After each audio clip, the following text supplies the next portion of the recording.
No coração da cidade maravilhosa, sob a beleza de suas praias e a vibrante vida urbana, esconde-se um lado sombrio, um lado que poucos conhecem. Relatos de encontros com o sobrenatural, aparições inexplicáveis e mistérios não resolvidos, que fazem o Rio de Janeiro ser mais do que um paraíso. Hoje, vamos revelar histórias de terror, baseadas em fatos reais. Prepare-se, porque o que você está prestes a ouvir vai fazer você olhar para o Rio de uma maneira bem diferente. Preparados?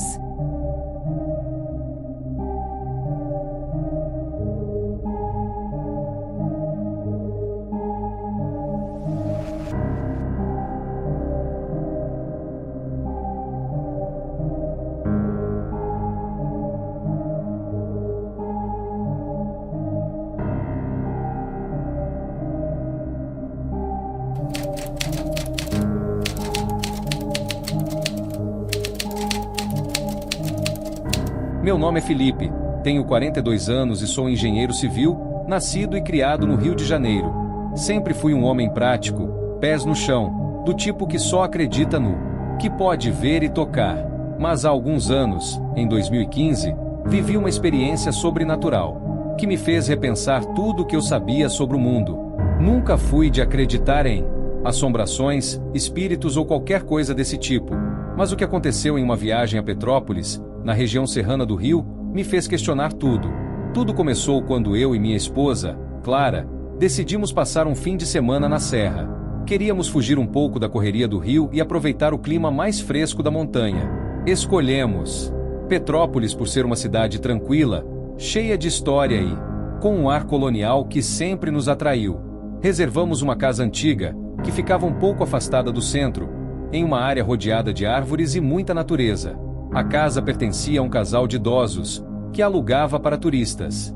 Pelas fotos, parecia um lugar aconchegante, com móveis de época e uma decoração rústica, perfeita para o tipo de descanso que queríamos. Chegamos na sexta-feira à tarde, e logo fomos recebidos pelo Sr. Mário, o dono da casa. Ele nos mostrou tudo e nos deixou à vontade, mas antes de sair, me deu um aviso que me pareceu estranho. Ele disse: se ouvirem algum barulho à noite, não se preocupem. A casa é antiga, as madeiras rangem, e o vento por aqui faz muito barulho. Está tudo normal, viu? Achei o comentário inusitado, mas não dei muita atenção. Afinal, casas antigas costumam mesmo fazer barulhos por conta da estrutura e do tempo. Na primeira noite, tudo correu bem. O frio da serra era acolhedor, e o silêncio do lugar nos proporcionou uma noite de sono tranquila. No sábado, passamos o dia explorando Petrópolis. Visitamos o Museu Imperial, o Palácio de Cristal e passeamos pelos jardins do Palácio Quitandinha. Quando voltamos a casa, à noite, estávamos exaustos e decidimos descansar cedo. Foi naquela noite que tudo começou. Por volta das 3 da manhã, acordei com um som estranho. No início, pensei que fosse o vento ou a madeira rangendo, como o Sr. Mário tinha mencionado. Mas, conforme me despertava mais, percebi que o som era diferente. Era um barulho de passos. Passos lentos, como se alguém estivesse andando pela casa. Senti um arrepio imediato, mas tentei manter a calma. Fiquei deitado por alguns minutos, ouvindo atentamente. Os passos eram leves, mas constantes, e pareciam vir do corredor, do lado de fora do quarto. Olhei para Clara, que dormia profundamente, e decidi levantar para verificar. Peguei o celular para iluminar o caminho e abri a porta devagar. O corredor estava escuro, mas os passos continuavam. Conforme andei mais para perto da sala, o som foi ficando mais nítido. E então, do nada, os passos pararam. O silêncio era absoluto. Eu me senti congelado, como se o ar tivesse ficado mais pesado. Tentei acender a luz da sala, mas o interruptor não funcionou. A eletricidade estava falhando. Foi nesse momento que algo estranho aconteceu. Senti um vento gelado passar por mim, mas todas as janelas estavam fechadas. O ar ao meu redor parecia vibrar, e foi quando ouvi o som mais assustador de todos. Uma respiração pesada, muito próxima. Olhei ao redor, mas não havia ninguém. O som parecia vir de todas as direções, preenchendo o ambiente com uma sensação de presença, como se alguém estivesse ali, comigo, invisível. Meu coração disparou, e voltei correndo para o quarto. Tranquei a porta e fiquei ali, sentado na cama, olhando para a porta como se algo pudesse entrar a qualquer momento. Clara acordou com barulho e me perguntou o que estava acontecendo. Eu, sem saber como explicar, apenas disse que tinha ouvido barulhos estranhos, mas que tudo estava bem. Não queria assustá-la, mas, por dentro, eu estava apavorado. Na manhã seguinte, contei tudo para Clara, e ela, sempre mais racional do que eu, disse que provavelmente era só o vento, ou algum problema com a casa antiga. Decidimos não falar mais sobre o assunto e aproveitar o último dia em Petrópolis. No entanto, o que aconteceu naquela última noite foi ainda mais perturbador. Dessa vez, ambos acordamos no meio da noite. O som de passos havia voltado, mas agora eles estavam mais altos, mais intensos, como se alguém estivesse andando de um lado para o outro pela casa, de maneira desesperada. Clara me olhou com olhos arregalados, agora entendendo que o que eu tinha ouvido na noite anterior não era fruto da minha imaginação. Levantamos juntos, e quando abrimos a porta do quarto, vimos algo que nos deixou sem reação. A porta da sala estava aberta, escancarada, e uma figura escura, quase como uma sombra densa, estava parada na entrada. Não era possível ver detalhes, apenas uma silhueta alta e humana, mas ao mesmo tempo, aquilo não parecia humano. A presença que emanava daquela figura era opressiva, como se estivesse drenando o calor e a vida. Ao redor, congelados, não conseguíamos nos mexer. A figura não se aproximou, mas também não desapareceu. Ficou ali, parada, como se nos observasse. Finalmente, em um ato de puro instinto, fechei a porta do quarto com força e empurrei a cama para frente dela, como se isso fosse impedir o que quer que estivesse do lado de fora. Passamos o restante da noite sem pregar o olho, esperando que algo acontecesse. Mas, curiosamente, depois daquele momento, o silêncio voltou. Nenhum passo, nenhuma sombra, nada além da escuridão da noite e do som das nossas respirações aceleradas. Quando o sol nasceu, arrumamos nossas coisas o mais rápido que pudemos e deixamos a casa. Não falamos nada para o Sr. Mário, apenas agradecemos pela estadia e partimos, ainda em choque pelo que vivemos. Desde então, não voltei a Petrópolis. E sempre que penso naquele fim de semana, sinto que há coisas naquele lugar que não podem ser explicadas.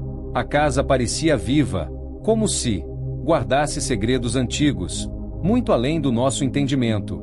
Talvez fossem histórias mal contadas, almas que ali permaneceram, ou apenas uma manifestação do inexplicável. Mas uma coisa é certa, nunca mais subestimei o que não posso ver. Acredito que algumas coisas devem ser deixadas em paz, e aquela casa em Petrópolis é uma delas. Meu nome é Luísa, tenho 29 anos e moro no Rio de Janeiro desde que nasci. Eu nunca fui do tipo que acreditava em coisas sobrenaturais, fantasmas ou lendas urbanas, e sempre me considerei uma pessoa muito racional. Minha vida seguia tranquilamente. Até que, em 2019, uma experiência mudou para sempre a maneira como vejo o mundo. Até hoje, não consigo explicar o que aconteceu comigo, mas sei que aquilo foi real e assombroso. Na época, eu estava estudando arquitetura e urbanismo, e meu grupo da faculdade estava desenvolvendo um projeto sobre edifícios históricos abandonados no centro do Rio. A ideia era analisar a estrutura de prédios antigos, discutir a viabilidade de restauração e propor soluções urbanísticas. Um dos edifícios que decidimos estudar era o Edifício São Bento, um prédio que, há muito tempo, havia sido residência de famílias ricas, mas que agora estava completamente abandonado. O prédio ficava em uma área que, durante o dia, era movimentada e cheia de gente, mas à noite se transformava em um lugar deserto e um pouco assustador. No entanto, como tínhamos que finalizar o levantamento para a apresentação do projeto, decidimos visitar o edifício no final da tarde, o que acabou se estendendo até o início da noite. O grupo era formado por mim e mais 3 amigos, Carolina, Pedro e Felipe. Chegamos ao prédio por volta das 17 horas, e apesar de a fachada estar completamente deteriorada, ainda era possível ver o que um dia havia sido uma construção imponente.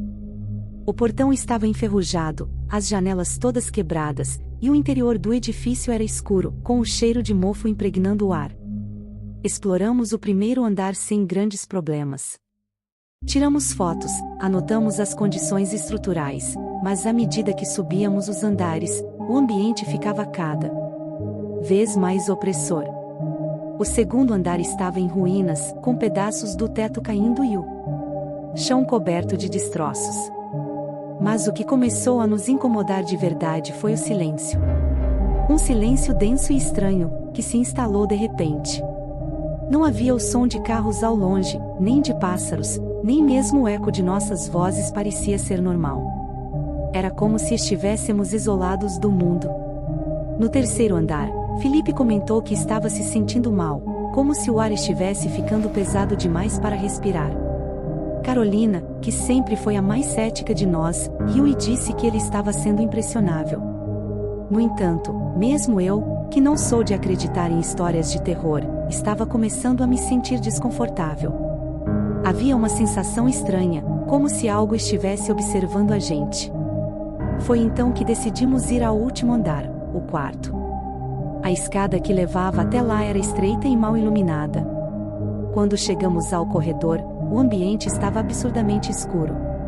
Carolina e Pedro estavam na frente, seguidos por mim e Felipe.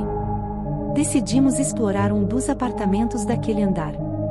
O ar lá dentro era ainda mais sufocante. O corredor era comprido, e do lado esquerdo havia uma porta entreaberta, que levava a um dos quartos. Felipe, que até então estava quieto, sugeriu que devíamos ir embora. Ele estava pálido, e parecia realmente perturbado.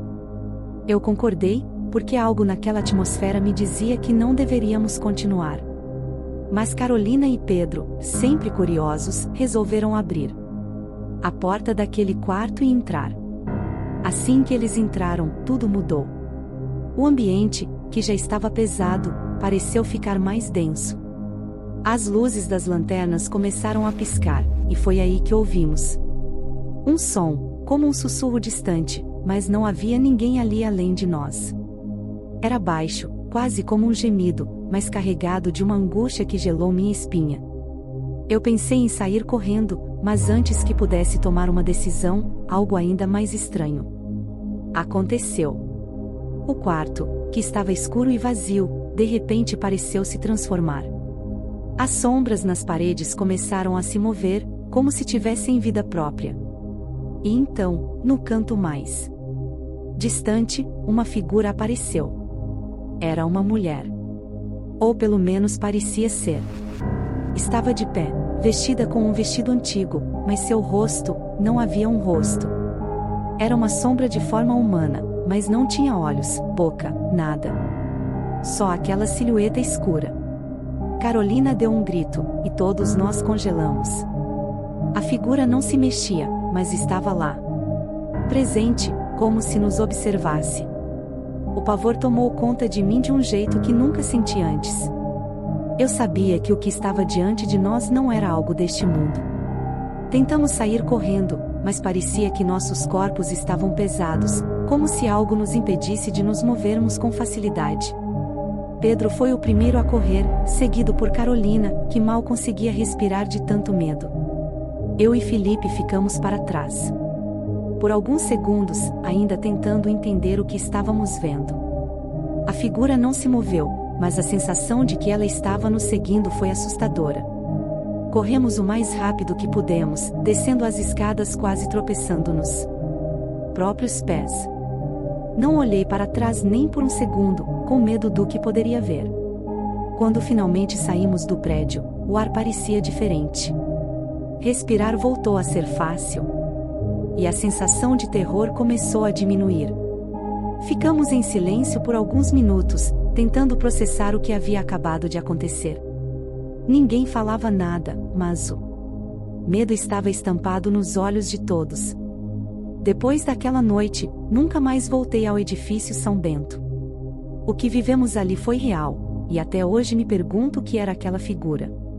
Fizemos algumas pesquisas depois e descobrimos que o prédio já foi palco de várias tragédias ao longo dos anos, incluindo suicídios e mortes inexplicáveis. Não sei se aquilo foi um fantasma ou uma manifestação de algo mais sombrio, mas uma coisa eu sei, aquela presença não era humana. Desde então, sempre que passo por aquele bairro, evito olhar para o prédio. Às vezes, tenho a impressão de que ele me observa, como se aquela figura ainda estivesse lá, esperando. Não sei se aquilo que vimos pode algum dia nos seguir de volta para casa, mas o medo de reviver aquela experiência me acompanha até hoje. Meu nome é Gustavo, tenho 38 anos e sou advogado no Rio de Janeiro. Sempre fui um cara racional, do tipo que precisa de provas e fatos para acreditar em algo. Minha vida sempre foi assim, pautada pela lógica, pela clareza das leis e pelo bom senso. Mas o que eu vivi em 2019, durante um final de semana em Teresópolis, me fez questionar tudo. Até hoje, quando conto essa história, percebo que muitos olham com descrença, mas o que aconteceu naquela fazenda velha me marcou para sempre. Tudo começou quando fui convidado por um amigo, o Ricardo, para passar um fim de semana na fazenda da família dele. Ricardo e eu nos conhecemos na faculdade e mantínhamos contato, mesmo com as vidas corridas. Ele sempre falava dessa fazenda, localizada em uma área mais afastada de Teresópolis, um lugar que ele descrevia como calmo e ideal para quem precisava dar uma pausa no agito da cidade. Era uma casa antiga, herança dos avós, cercada por montanhas e mata fechada, com uma vista incrível do verde ao redor. Chegamos à fazenda numa sexta-feira à tarde. O local era bonito, mas tinha um ar pesado, quase como se o tempo tivesse parado ali. A casa era grande, com paredes de pedra, janelas antigas de madeira e um jardim mal cuidado. Para quem aprecia a história, era um lugar encantador, cheio de memórias das gerações que haviam passado por ali. Mas eu senti, logo ao chegar, que havia algo mais. Algo que eu não podia explicar. Ricardo me contou algumas histórias sobre a casa, mencionando que os avós dele sempre falavam de barulhos estranhos à noite, mas ele riu, dizendo que eram só superstições de gente antiga. Eu também ri. Naquela época ainda acreditava que tudo tinha uma explicação racional. Passamos a tarde conversando e bebendo cerveja na varanda, e à noite, depois de um jantar simples, fomos dormir. Ricardo ficou em um quarto na parte de cima, e eu fiquei em um dos quartos do térreo, próximo à sala de estar. Naquela primeira noite, algo estranho aconteceu. Acordei no meio da madrugada com a sensação de que estava sendo observado. O quarto estava completamente escuro, exceto pela luz fraca da lua que entrava pela janela. Eu olhei ao redor, e foi então que vi uma sombra. Era uma figura escura, no canto do quarto, imóvel, quase imperceptível, mas estava lá. Meus olhos se ajustaram a pouca luz, e eu fiquei tentando entender se aquilo era algum jogo de luz ou a minha imaginação pregando peças. Fiquei paralisado por alguns segundos, até que decidi levantar. Quando acendi o abajur ao lado da cama, a sombra desapareceu. Tentei me acalmar, dizendo a mim mesmo que era só uma ilusão causada pelo cansaço. Mas algo dentro de mim sabia que aquilo não era normal. Voltei a dormir, ou pelo menos tentei. No dia seguinte, contei para Ricardo, e ele, como sempre, riu e disse que a casa velha fazia as pessoas imaginarem coisas. O sábado foi tranquilo. Fizemos uma trilha nas proximidades da fazenda, tomamos banho de cachoeira, e à noite, preparamos um churrasco. Eu já estava quase esquecendo da sombra da noite anterior, e aproveitei o momento de descanso. Quando a noite caiu de novo, me recolhi para o quarto mais cedo, enquanto Ricardo ficou na sala vendo TV. Mas foi nessa segunda noite que as coisas realmente saíram do controle. Acordei de madrugada, de novo com aquela sensação horrível de estar sendo observado. Desta vez, o ar estava mais pesado, e o quarto parecia mais frio. Olhei para o canto do quarto, e a sombra estava lá, mas desta vez, mais nítida. Era alta, e parecia uma figura humana, mas sem rosto, sem contornos definidos. Meu corpo ficou paralisado pelo medo. Senti um arrepio subir pela espinha, e o meu coração parecia querer sair pela boca. Fiquei deitado, imóvel, por alguns minutos que pareceram uma eternidade. Eu sabia que, se me levantasse, poderia acontecer algo pior, mas não podia ficar ali parado. Reuni toda a coragem que tinha e me sentei na cama, mantendo os olhos fixos na sombra. E então, o inacreditável aconteceu. A sombra começou a se mover, lentamente, deslizando pela parede do quarto, em direção à porta. Era como se estivesse me observando, mas sem um rosto para me encarar. A sombra passou pela porta e desapareceu no corredor. Eu fiquei em choque, sem saber o que fazer. Levantei rapidamente e fui até o quarto de Ricardo. Bati na porta e entrei sem esperar resposta. Contei a ele o que havia acontecido, e desta vez ele não riu. Pela expressão no rosto dele, vi que algo semelhante já tinha acontecido ali antes, mas ele nunca tinha me contado. Ricardo então confessou que, quando era mais novo, os avós sempre falavam de uma presença na casa. Algo que vinha da mata ao redor e que parecia gostar de assombrar quem ficava sozinho nos quartos à noite. Passei o resto da noite acordado, sentado na sala, com todas as luzes acesas. Ricardo também ficou comigo, visivelmente abalado. Na manhã seguinte, não esperávamos nem mais um minuto. Arrumamos nossas coisas e fomos embora. O silêncio durante o caminho de volta para o rio era pesado. Nenhum de nós queria falar sobre o que tinha acontecido. Depois daquele final de semana, nunca mais voltei àquela fazenda. Ricardo acabou vendendo o local alguns meses depois, dizendo que a casa não trazia boas lembranças. Até hoje, eu evito falar sobre o assunto. Foi uma experiência que me marcou profundamente, e sempre que penso na sombra, sinto o mesmo medo daquela noite. Hoje, acredito que há coisas que não podemos explicar. Não sei o que era aquela sombra, ou o que ela queria, mas sei que não era algo deste mundo. Desde então, me afastei de qualquer lugar que tenha uma história parecida. Não sou mais o cético que era antes. A verdade é que há coisas que existem além do que podemos ver ou tocar, e nem sempre queremos encontrar respostas para elas. Essa experiência em Teresópolis me mostrou que o mundo é muito mais misterioso do que eu imaginava. Às vezes, o que não vemos pode ser o que mais nos assusta. Meu nome é Ana Carolina, tenho 34 anos e sou carioca da Gema. Já ouvi muitas histórias sobre assombrações e experiências sobrenaturais no Rio de Janeiro, mas nunca achei que algo assim poderia acontecer comigo. Eu sempre fui uma pessoa prática, pé no chão, e nunca acreditei muito em coisas que não conseguia ver ou explicar. Isso até aquela noite em Santa Teresa. Era 2017, e eu estava passando por uma fase difícil na vida. O fim de um relacionamento longo tinha me deixado emocionalmente exausta, e uma amiga, Marina, sugeriu que eu passasse uns dias na casa da tia dela, que ficava em Santa Teresa, para relaxar. A casa era antiga, do início do século XX, com aqueles detalhes arquitetônicos clássicos do bairro. Ficava em uma rua bem tranquila, meio escondida, e à vista de lá. Era simplesmente espetacular. Parecia o lugar perfeito para encontrar um pouco de paz. A tia da Marina, Dona Laura, já era uma senhora de idade e passava a maior parte do tempo em sua fazenda no interior, então a casa costumava ficar vazia durante meses. Ela deixou a chave com a Marina e disse que eu poderia ficar à vontade. No primeiro dia, tudo parecia perfeito. A casa, apesar de velha, estava bem conservada. Tinha móveis antigos, com aquele cheiro característico de madeira antiga e livros guardados há muito tempo. Cheguei lá numa sexta-feira à tarde, e no começo, fiquei encantada. A arquitetura da casa tinha um charme nostálgico, e a vista do terraço era de tirar o fôlego, com o Pão de Açúcar e a Baía de Guanabara se estendendo ao longe. Passei a tarde caminhando pelo bairro, tomando café em um dos pequenos bares que ficam por ali, e depois voltei para casa para descansar. Foi ao cair da noite que as coisas começaram a ficar estranhas. A casa, que parecia tão aconchegante durante o dia, começou a me deixar desconfortável à noite.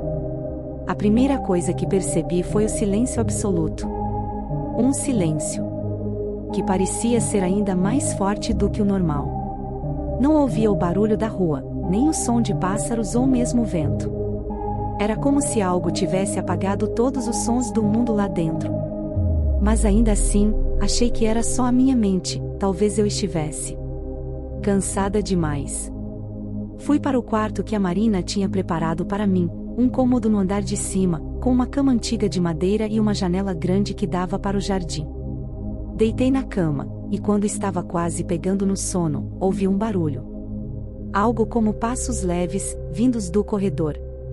Pensei que era impressão minha, talvez uma casa tão velha tivesse suas vozes, aquelas que toda casa antiga faz, com estalos e rangidos. mas os passos ficaram mais fortes. Me levantei, acendi a luz e abri a porta. Não vi nada, apenas o corredor vazio. Dei uma olhada rápida no resto do andar e voltei para o quarto, tentando me acalmar. Mas assim que deitei de novo, ouvi algo mais estranho, um leve sussurro, como se alguém estivesse falando baixo, mas não conseguia entender as palavras. O som vinha de fora, talvez do corredor ou, pior, do quarto ao lado, que estava trancado. Fiquei imóvel, o coração acelerado. Minhas mãos começaram a suar. Pensei em mandar uma mensagem para Marina, mas era tarde, e eu não queria parecer paranoica. Me convenci de que tudo aquilo era fruto da minha mente cansada e decidi tentar dormir. Só que o sono não veio. Naquela noite, o que mais me assustou não foram só os barulhos. A certa altura, senti uma presença no quarto. É difícil descrever, mas era como se alguém estivesse parado perto da minha cama, me observando. Não ouvi mais passos, mas senti aquele peso no ar, como se a temperatura tivesse caído. Meu corpo inteiro estava em alerta, e por mais que eu tentasse racionalizar, algo me dizia que não estava sozinha ali. Decidi me levantar, acender todas as luzes do quarto, e ficar deitada de olhos abertos, esperando a madrugada passar. Foi uma das noites mais longas da minha vida. Na manhã seguinte, liguei para Marina e contei o que tinha acontecido. Ela, um pouco desconcertada, me disse que a casa sempre teve uma energia diferente, mas que sua tia nunca havia mencionado nada demais. No entanto, uma vizinha já havia comentado que o antigo dono da casa, um homem muito rico, tinha morrido ali de maneira trágica nos anos 1940. Diziam que ele ainda caminhava pelos corredores, cuidando da casa como se ainda fosse dele. Achei aquilo mórbido, mas não quis acreditar que tinha algo a ver com o que eu senti. Mesmo assim, resolvi ficar mais uma noite. Não queria me deixar abalar por uma experiência que, até então, poderia ter sido apenas fruto da minha imaginação. A segunda noite foi ainda pior. Por volta das 3 da manhã, ouvi algo bater no vidro da janela. Era um som suave, mas repetitivo, como se alguém estivesse pedindo para entrar. O jardim lá fora estava completamente escuro, então acendi a luz do abajur e me aproximei da janela. O que vi me deixou gelada. Lá fora, em meio às sombras, uma figura pálida estava de pé, quase indistinguível na escuridão. Era como uma sombra humana, mas os traços eram irreconhecíveis. Fiquei paralisada por alguns segundos, e quando me dei conta do que estava acontecendo, fechei a cortina e corri para o andar de baixo. Não voltei a dormir naquela casa. Esperei o amanhecer na sala, sentada no sofá, com todas as luzes acesas, contando os minutos para ir embora. No dia seguinte, arrumei minhas coisas rapidamente e deixei a casa, agradecendo a Dona Laura por ter me deixado ficar, mas prometendo a mim mesma que nunca mais voltaria. Até hoje, quando passo perto de Santa Teresa, sinto um arrepio ao lembrar daquela figura e daquela sensação horrível de estar sendo observada. Não sei o que era, mas sei que aquilo não era deste mundo. Desde então, nunca mais duvidei de que há coisas que simplesmente não podemos explicar. Se existe algo além da nossa compreensão, eu definitivamente tive um vislumbre disso naquela casa. E sinceramente, prefiro nunca mais passar por uma experiência assim. Meu nome é Marcelo, tenho 37 anos e sou carioca, nascido e criado no Rio de Janeiro. Nunca fui do tipo que acredita em fantasmas ou histórias sobrenaturais. Sempre fui cético, mais ligado ao mundo físico, concreto, mas uma experiência que vivi há 3 anos, em 2021, mudou completamente minha visão sobre o que é real e o que pode existir além do nosso entendimento. A história que vou contar aconteceu na Floresta da Tijuca, um lugar que eu sempre amei. Desde pequeno, fazia trilhas por lá, explorando os caminhos, as cachoeiras e o ar fresco que sempre me trazia uma paz incrível, longe da correria da cidade. Eu e um grupo de amigos tínhamos o hábito de fazer trilhas aos finais de semana, mas naquela ocasião, fui sozinho, o que já não era comum. A vida estava corrida, e eu queria um tempo só para mim, para refletir e me reconectar. Era uma tarde de agosto, o céu estava limpo, e o clima perfeito para uma caminhada longa. Minha ideia era subir até a Pedra Bonita, uma trilha relativamente tranquila que já fiz várias vezes. Cheguei à entrada do parque por volta das 15 horas, pronto para relaxar, respirar o ar puro e esquecer um pouco das preocupações do dia a dia. Mal sabia eu que aquela tarde seria uma das mais assustadoras da minha vida. Caminhei por cerca de 1 hora sem problemas, curtindo a paisagem, ouvindo o canto dos pássaros e o som das folhas secas sob meus pés. Não havia quase ninguém na trilha, o que me deu uma sensação de solidão, mas ao mesmo tempo de liberdade. Mas, conforme eu subia, uma sensação estranha começou a me incomodar. Sabe quando você sente que está sendo observado, mesmo sem ver ninguém por perto? Foi isso que eu olhei em volta, e claro, não vi nada. Continuei andando, mas aquela sensação não me deixava. O ar parecia mais pesado, como se a floresta tivesse ficado mais densa, mais sombria. Resolvi parar um pouco e descansar. Sentei-me em uma pedra, tomei água e tentei ignorar aquela sensação incômoda, pensando que talvez fosse só cansaço. Foi então que percebi algo estranho. O silêncio. De repente, não havia mais som de pássaros, nem do vento entre as árvores. A floresta, que sempre fora tão cheia de vida, estava completamente silenciosa. Era como se tudo ao meu redor tivesse parado. Um silêncio tão profundo que o som da minha própria respiração parecia ecoar. Fiquei de pé, tentando entender o que estava acontecendo, e foi aí que vi algo que até hoje me custa acreditar. Entre as árvores, na trilha à frente, uma sombra escura apareceu. Não era uma pessoa, nem um animal. Era algo indefinido, mas claramente uma figura. Alta, fina, e o mais estranho, não tinha forma sólida, como se fosse feita de fumaça ou névoa. Meus instintos me disseram para correr, mas eu não conseguia me mover, como se meus pés estivessem presos ao chão. A sombra não parecia caminhar, mas flutuava lentamente na minha direção. Quanto mais se aproximava, mais o ar ao meu redor parecia congelar. O frio era estranho para aquela época do ano. Quando ela chegou a cerca de 10 metros de mim, tive a impressão de que estava olhando diretamente para mim, embora não tivesse olhos. Senti um pavor que nunca tinha sentido antes, como se algo estivesse se aproximando dentro de mim, algo que eu não podia controlar. Finalmente, consegui sair do meu estado de choque e corri. Corri o mais rápido que pude, sem olhar para trás. Eu mal enxergava o caminho, tropeçando em galhos e pedras. Mas não parei. A única coisa na minha mente era escapar daquela coisa, daquela sombra que parecia estar me perseguindo. Minha respiração estava pesada, e meu coração batia tão rápido que parecia que ia sair pela boca. Depois de o que pareceu uma eternidade, cheguei ao ponto onde havia outros caminhantes, perto da entrada do parque. Só aí me senti um pouco mais seguro. Parei, ofegante, e olhei para trás. A sombra não estava mais lá, mas a sensação de ser observado ainda me acompanhava, como se aquela presença nunca tivesse ido embora de verdade. Voltei para casa em silêncio, sem conseguir explicar para mim mesmo o que tinha acontecido. Não contei para ninguém, achando que talvez tivesse sido só minha imaginação. Mas naquela noite, tive pesadelos horríveis. Sonhei com a sombra, ela me cercava, e o frio que senti naquela trilha parecia me envolver novamente, como se estivesse me puxando para um lugar de onde eu não poderia sair. No dia seguinte, resolvi pesquisar mais sobre a Floresta da Tijuca. Foi quando descobri que aquele lugar tem uma longa história de acontecimentos estranhos. Relatos de caminhantes que sentiram presenças estranhas, figuras que apareciam entre as árvores, sensações inexplicáveis de frio e medo. Muitas pessoas descreviam algo muito parecido com o que eu vi, uma sombra sem forma, que parecia observá-los, mas nunca os tocava. De verdade, desde aquele dia, não voltei mais àquela trilha sozinho. Ainda faço caminhadas, mas sempre em grupo e nunca muito tarde. Eu sei que o que vi naquela tarde não foi fruto da minha imaginação. Há algo naquela floresta, algo antigo, que não pertence a este mundo, e que talvez esteja apenas esperando o momento certo para aparecer.